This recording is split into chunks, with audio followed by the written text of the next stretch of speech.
John Anderson grew up near the Rancocas Creek, but never really began to enjoy the waterway until he began paddling the stream some 4 years ago. He's spearheading an effort to have the Rancocas declared a national water trail. It's tidal. It's semi-wild. There are places in the creek people have not really gone in a long time. There's a state park natural area up along the creek. There's these backwaters that come in here. It's a very vibrant, living, breathing marsh that's got multi-use in it. The designation will help publicize and protect the natural resource. It's home to striped bass, hawks, and migratory birds. The National Water Trail application is citizen-driven. 35 government agencies and citizens groups have signed on to the plan. This effort shows how small groups of people can work together and develop a strategy to protect a natural resource that runs through their community. And the word of mouth that you have, that's energy, that's a vibrant energy. So you can respect people's differences while still talking about common ground. And by doing that, you can make a difference. People can make a difference. You don't think you can. And at the end of the day, if this doesn't come about, at the same time, you can sit back and say, wow, all those people now in all those different towns and all those communities and everything together were focused on one thing, and look how far it got taken. The Rancocas flows through Mount Holly, and it's hoped the designation will attract more visitors to this historic community.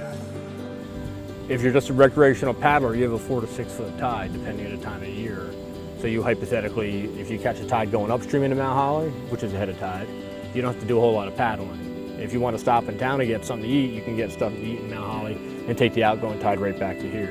That will also allow those same people to see some of the wonderful businesses that we have in the town, and hopefully utilize those as well.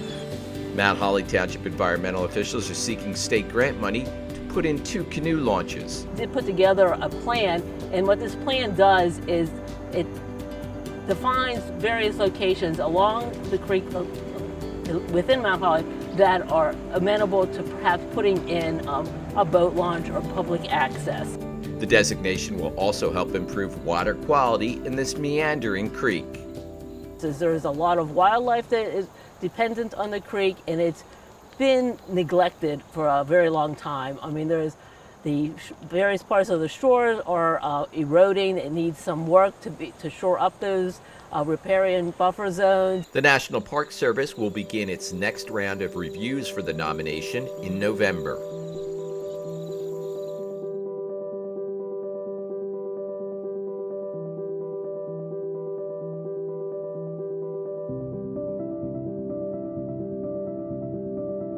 This project was funded in part with a Franklin Parker Conservation Excellence Grant given by the New Jersey Conservation Foundation.